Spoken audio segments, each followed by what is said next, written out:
जय भोले की हर हर महादेव बम बम भोले। आज मैं आपको सुख सागर 8वें स्कंद का 23वां अध्याय सुना रही हूँ। वर्ण पास सो मुक्त लही असुर राज बलिराज गयो रसातल मांझ तब इते गए तिजराज। सुनी श्री सुखदेव जी बोले, हे राजन, भगवान के इस प्रकार कहने पर राजा बलि ने आंखों में आंसू भर लिए और फिर हाथ जोड़कर भगवान की स्तुति की। तदंतर शिव जी तथा ब्रह्मा जी को प्रणाम करके अपने समस्त अनुचरों के साथ सुतल लोक को चल दिए। हरि भगवान ने इस प्रकार बलि से स्वर्ग का राज्य लेकर इंद्र को सौंप दिया। फिर माता अदिति की इच्छा को पूर्ण करके समस्त जगत का इंद्रदेव के साथ उपेंद्र रूप से त्रिलोकी का पालन करने लगे।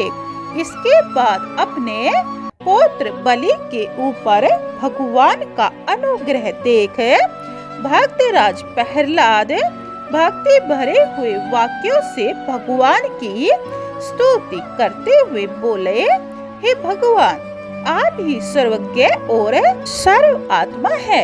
आहा, आप बड़े ही दयालु हैं। आपको अपने भक्त बड़े ही प्रिय लगते हैं। आप भक्तों के मनोरथ पूर्ण करने में कल्पतरु जैसे स्वभाव वाले हैं। आप सबको समान दृष्टि से देखते हैं। इस प्रकार प्रहलाद की स्तुति से प्रसन्न होकर भगवान प्रहलाद से बोले, हे वत्स प्रहलाद, तुम अपनी नाती बलि राजा के साथ सुतल लोक चले जाओ।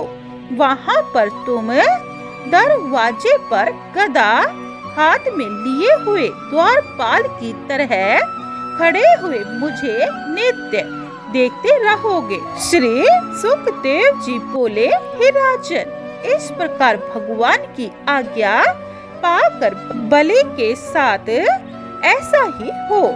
यह कह और आदि पुरुष भगवान वामन की परिक्रमा कर और प्रणाम करके प्रहलाद सुतल लोक को चल दिए। इसके बाद श्री वामन भगवान ब्रह्मवेता ऋषियों की सभा में बैठे हुए शुक्राचार्य से बोले, हे ब्राह्मण, अपने शिष्य बलि के यज्ञ में जो कुछ कमी है, अर्थात अब तक जो काम नहीं हुआ है, उसे पूर्ण कीजिए। यमराज के बिना भी अधूरा कार्य ब्राह्मणों के देखने से ही पूर्ण हो जाता है। अतः यमराज की अनुपस्थिति की कोई बात नहीं है।